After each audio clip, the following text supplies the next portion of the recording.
Nosotros, los asesinos económicos, hemos sido realmente los responsables de crear este primer imperio global. Y trabajamos de muchas maneras diferentes. Pero quizás la más común es que identificamos a un país que tiene recursos que nuestras corporaciones codician, como petróleo. Entonces, concretamos un gran préstamo a ese país desde el Banco Mundial o una de sus organizaciones hermanas. Pero el dinero nunca va realmente al país. En cambio, va a nuestras grandes corporaciones para fabricar proyectos de infraestructura en ese país, plantas de energía, parques industriales, puertos, cosas que benefician a unas pocas personas ricas en ese país, además de nuestras corporaciones. Pero en realidad no ayuda a la mayoría de la gente para nada. Sin embargo, esa gente, el país entero queda soportando una deuda enorme. Es una deuda tan grande que no la pueden pagar. Y eso es parte del plan. No pueden pagarla. Y entonces en algún momento volvemos y les decimos, escuchen, nos deben un montón de dinero, no pueden pagar su deuda, así que véndanos su petróleo muy barato a nuestras compañías petroleras. Permítanos construir una base militar en su país. O envíen tropas en apoyo a las nuestras en algún lugar del mundo como Irak, o voten con nosotros en la próxima votación de las Naciones Unidas, hacer que privaticen sus compañías eléctricas y que privaticen su sistema de agua corriente y desagües, y se los vendan a corporaciones norteamericanas u otras corporaciones multinacionales.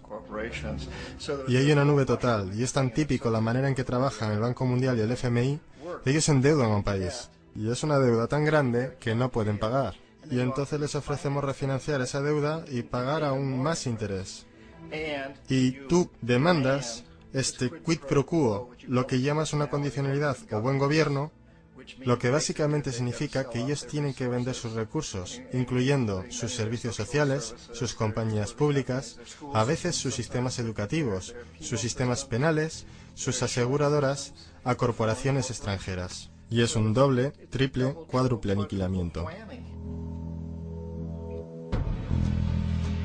El precedente de asesino económico empezó realmente en los años 50, cuando Mossadegh, elegido democráticamente, que fue elegido en Irán, él fue considerado una esperanza para la democracia, en Oriente Medio y en todo el mundo. Fue el hombre del año en la revista Magazine. Pero una de las cosas que trajo y comenzó a implementar era la idea de que las compañías petroleras extranjeras tenían que pagarle al pueblo iraní mucho más por el petróleo que sacaban de Irán, y el pueblo iraní debería beneficiarse de su propio petróleo. Una política extraña. Por supuesto que no nos gustó, pero teníamos miedo de hacer lo que hacíamos normalmente, que es mandar militares. En su lugar, mandamos a un agente de la CIA, Kermit Roosevelt, pariente de Teddy Roosevelt.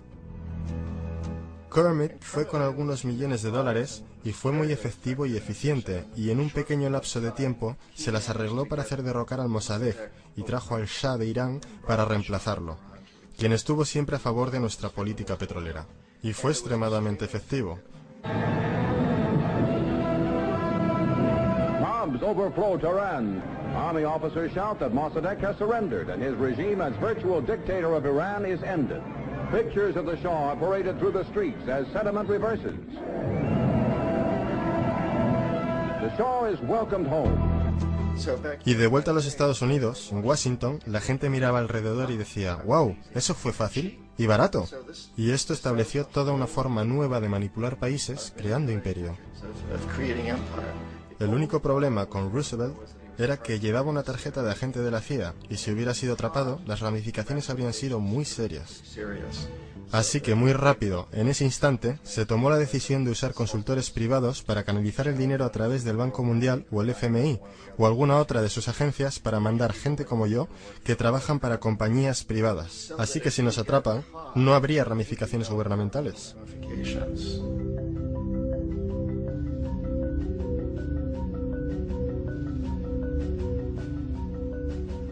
Cuando Arbenz se transformó en el presidente de Guatemala, el país estaba muy sumido bajo los pulgares de la compañía United Fruit y las grandes corporaciones internacionales. Y Arbenz corrió con esta postura que decía, ¿sabes? Nosotros queremos devolver la tierra a la gente. Y una vez asumió el poder, él estaba implementando políticas que harían exactamente eso, darle los derechos de la tierra de vuelta a la gente. A United Fruit no le gustó mucho eso. Y entonces contrataron una firma de relaciones públicas y lanzaron una campaña masiva en los Estados Unidos para convencer a la gente en Estados Unidos, los ciudadanos de los Estados Unidos, la prensa de los Estados Unidos y el Congreso de los Estados Unidos de que Arbenz era una marioneta soviética y que si le permitiésemos mantenerse en el poder, los soviéticos tendrían un punto de apoyo en ese hemisferio. Y en aquella época había un gran temor en la mente de todos, del terror rojo, el terror comunista. Y entonces, para hacer corta una historia larga, de esta campaña de relaciones públicas vino un compromiso de parte de la CIA y los militares para eliminar a este hombre. Y de hecho lo hicimos. Mandamos aviones, mandamos soldados, mandamos chacales, nosotros mandamos todo para eliminarlo. Y lo eliminamos. Y tan pronto como fue removido de su oficina, el nuevo tipo que lo reemplazó reinstauró básicamente todo para las grandes corporaciones internacionales, incluyendo a United Fruit.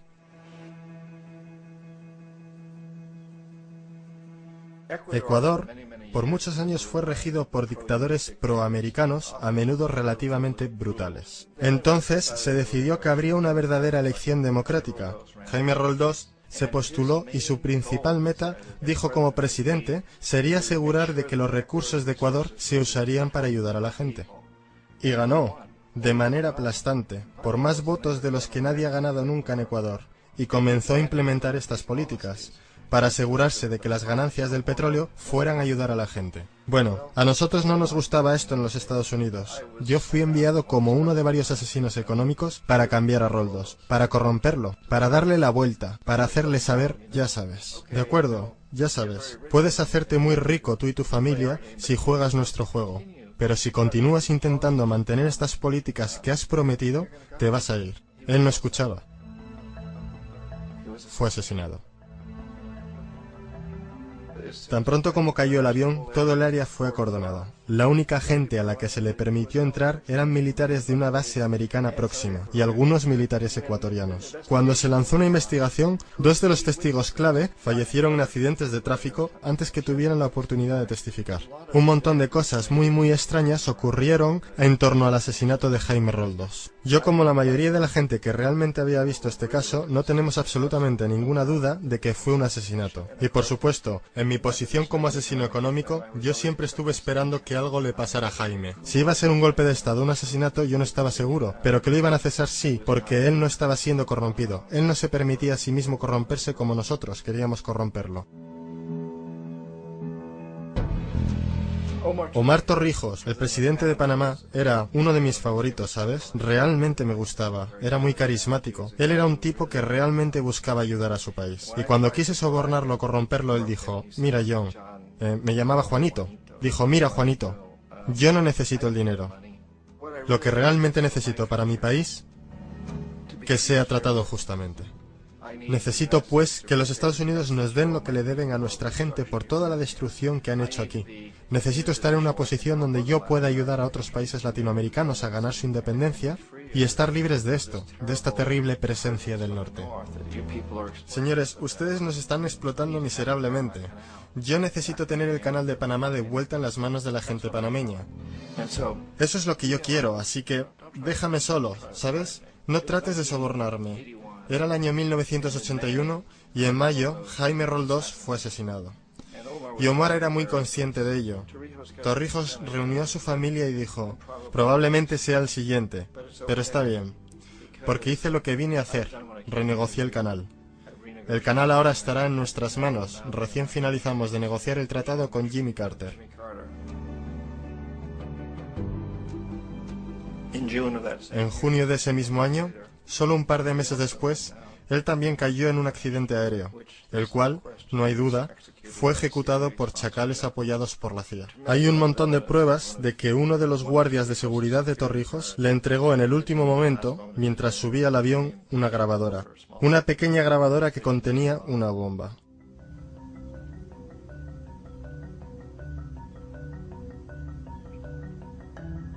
Es interesante para mí cómo este sistema ha continuado de la misma forma por años y años, salvo que el asesino económico se ha vuelto mejor y mejor. Entonces nos las vimos muy recientemente con lo que pasó en Venezuela. En 1998, Hugo Chávez queda electo presidente, siguiendo una línea larga de presidentes que había sido muy corruptos y destruyeron básicamente la economía del país. Y fue elegido Chávez entre todo esto. Chávez se paró frente a los Estados Unidos y lo hizo demandando primariamente que el petróleo venezolano fuera usado para ayudar a los venezolanos.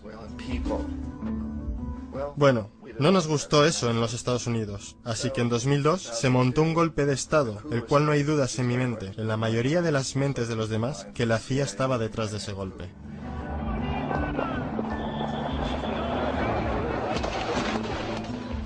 La manera en que fue fomentado ese golpe era muy parecido a aquel que Kermit Roosevelt hizo en Irán, de pagarle a la gente para que saliera a las calles, para manifestarse, para protestar, para decir que Chávez era muy impopular.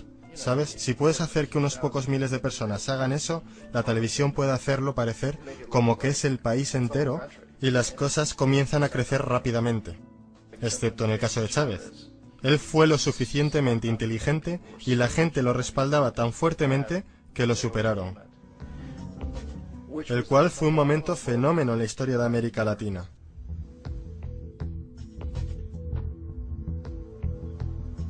Irak realmente es el ejemplo perfecto de cómo funciona todo el sistema. Entonces nosotros, los asesinos económicos, somos la primera línea de defensa. Nosotros entramos, tratamos de corromper a los gobernantes y conseguimos que acepten estos préstamos enormes, lo que usamos entonces como palanca para ser dueños de ellos básicamente. Si fallamos, como fallé en Panamá con Omar Torrijos y en Ecuador con Jaime Roldós, hombres que rehusaron a ser corrompidos, entonces la segunda línea de defensa es mandarles los chacales. Y los chacales o derrocan gobiernos o asesinan.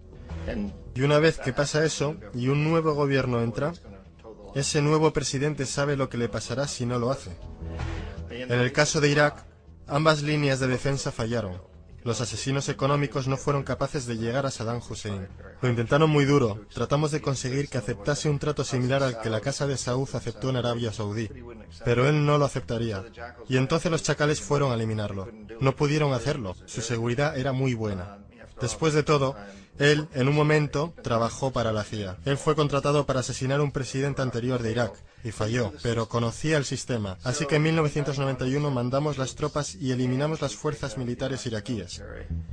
Entonces asumimos que en ese punto Saddam Hussein rectificaría. Pudimos haberlo eliminado, por supuesto, en aquel momento, pero no quisimos. Él es el tipo de hombre fuerte que nos gusta. Él controla a su gente. Pensamos que podía controlar a los kurdos y mantener a los iraníes en su lado de la frontera y seguir bombeándonos el petróleo. Y una vez hubiéramos eliminado sus fuerzas, entonces iba a rectificar. Entonces los asesinos económicos vuelven en los 90 sin éxito. Si hubiesen tenido éxito, él estaría dirigiendo el país. Nosotros le estaríamos vendiendo todos los aviones de combate que quisiera y todo lo que quisiera, pero no pudieron, no tuvieron éxito.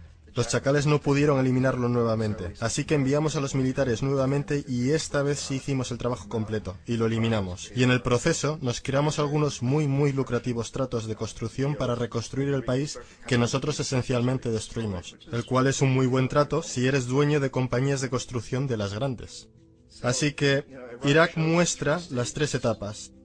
Los asesinos económicos fallaron ahí, los chacales fallaron ahí, y como medida final, entran los militares. Y de esa manera nosotros realmente hemos creado un imperio, pero lo hemos hecho muy sutilmente. Es clandestino. Todos los imperios del pasado fueron construidos sobre lo militar, y todos sabían que los estaban haciendo. Los británicos sabían que lo estaban haciendo, los franceses, los alemanes, los romanos, los griegos, y estaban orgullosos de ello. Siempre tuvieron una excusa como extender la civilización, extender alguna religión o algo como eso, pero sabían que lo estaban haciendo. Nosotros no. La mayoría de la gente en los Estados Unidos no tiene idea de que estamos viviendo de los beneficios del imperio clandestino, de que hoy hay más esclavitud en el mundo de la que nunca antes hubo. Entonces tienes que preguntarte, bueno, si es un imperio, entonces ¿quién es el emperador? Obviamente nuestros presidentes no son emperadores. Emperador es alguien que no es elegido, no sirve un periodo limitado y esencialmente no se justifica ante nadie. No puedes calificar a nuestros presidentes de esta forma. Pero sí tenemos lo que yo considero el equivalente del emperador, y es lo que yo llamo la corporatocracia. La corporatocracia es este grupo de individuos que dirigen nuestras corporaciones más grandes, y ellos realmente actúan como el emperador de este imperio. Ellos controlan los medios, sea a través de propaganda o por ser propiedad directa. Ellos controlan la mayoría de nuestros políticos porque financian sus campañas, ya sea a través de las corporaciones o de contribuciones personales que vienen de las corporaciones. Ellos no son elegidos, no sirven periodos limitados de tiempo, no se justifican ante nadie. Y en la misma cima de la corporatocracia realmente no puedes saber si la persona está trabajando para una corporación privada o el gobierno, porque ellos siempre se mueven hacia atrás y adelante. Así que tienes a un tipo que en un momento es el presidente de una compañía constructora como Halliburton y al momento siguiente es el vicepresidente de los Estados Unidos, o el presidente quien estaba en el negocio del petróleo. Y esto es verdad aunque tengas demócratas o republicanos en la oficina. Tienes ese moverse atrás y adelante simplemente por una puerta giratoria. Y de esta forma nuestro gobierno es invisible por mucho tiempo. Y las políticas son llevadas por nuestras corporaciones en un nivel u otro. Y entonces, nuevamente, las políticas del gobierno son básicamente forjadas por la corporatocracia y presentadas al gobierno y se convierten en política gubernamental. Hay increíblemente una relación íntima. Esto no es un tipo de cosa o teoría conspirativa. Esta gente no se tiene que reunir y conspirar para hacer cosas. Todos ellos trabajan básicamente bajo una asunción primaria, y esta es que deben maximizar las ganancias sin importar los costos sociales o ambientales.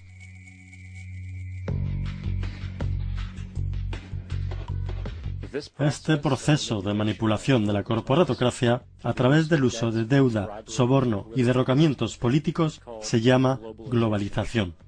Así como la Reserva Federal mantiene al pueblo americano en una posición de servidumbre contractual a través de la deuda perpetua, la inflación y el interés, el Banco Mundial y el Fondo Monetario Internacional sirven este rol en una escala global. El engaño básico es simple. Pone un país en deuda, bien por su propia indiscreción o corrompiendo al líder de ese país, y entonces imponer condicionalidades o políticas de ajuste estructural. A menudo consistiendo en lo siguiente: devaluación de la moneda. Cuando el valor de la moneda cae, así también lo hace todo lo que está valuado en ella. Esto hace los recursos indígenas disponibles a países depredadores a una fracción de su valor.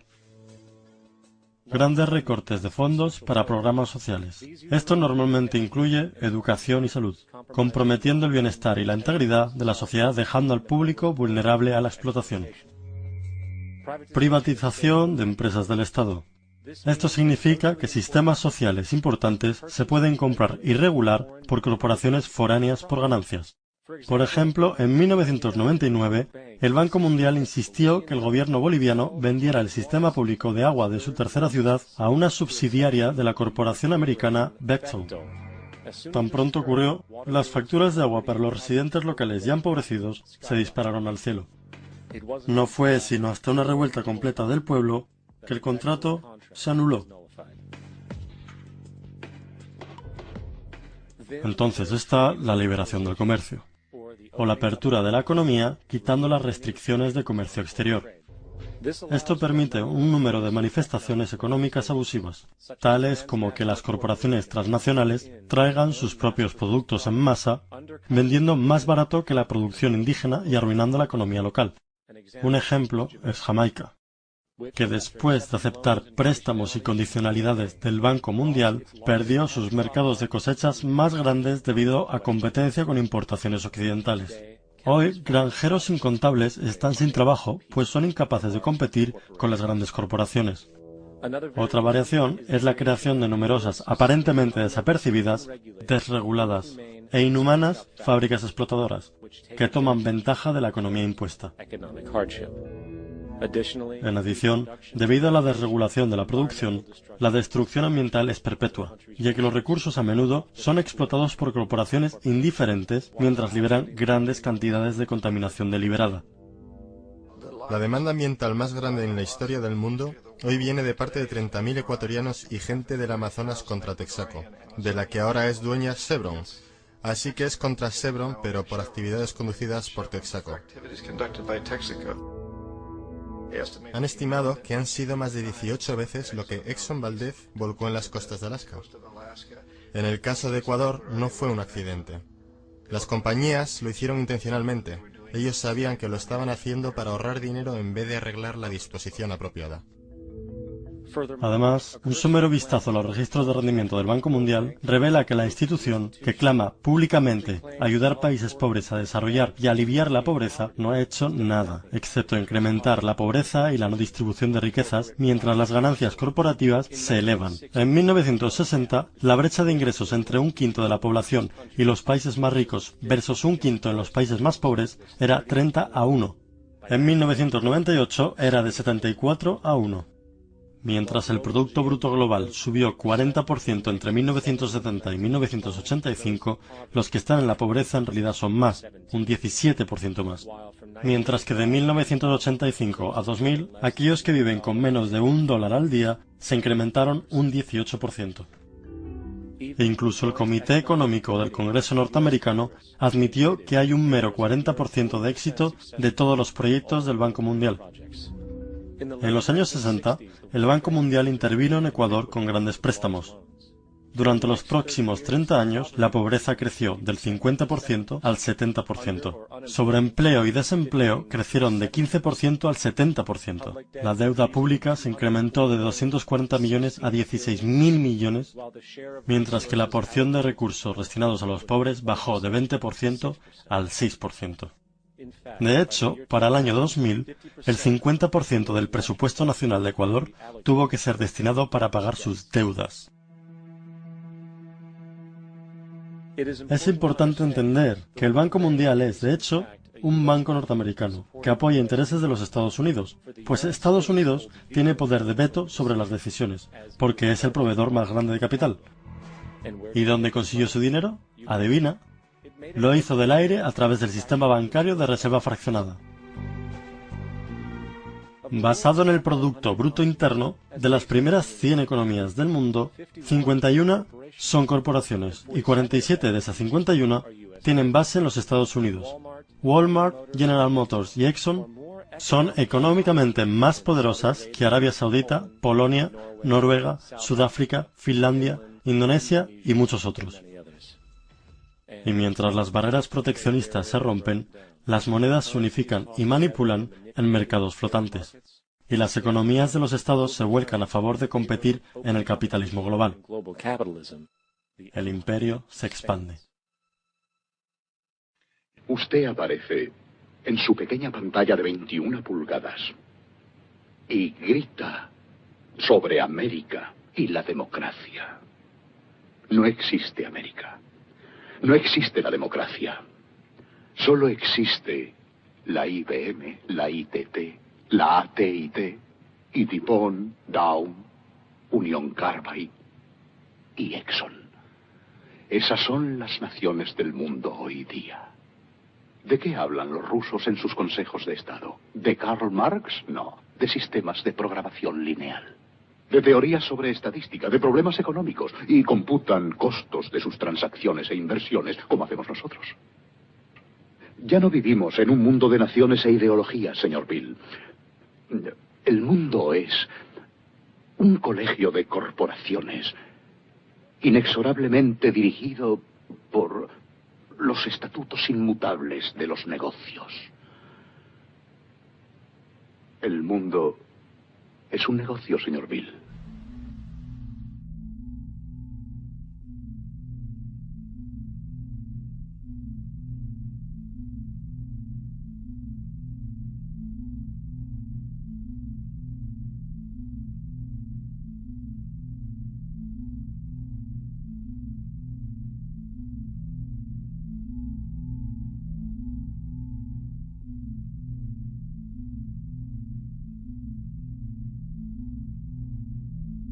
El mundo está siendo tomado por la mano poderosa de los negocios, que dominan los recursos naturales de los que necesitamos vivir, mientras controlan el dinero que necesitamos para obtener estos recursos. El resultado final será un monopolio mundial basado no en la vida humana, sino en poder financiero y corporativo. Y mientras la inequidad crece, naturalmente más y más gente se desespera.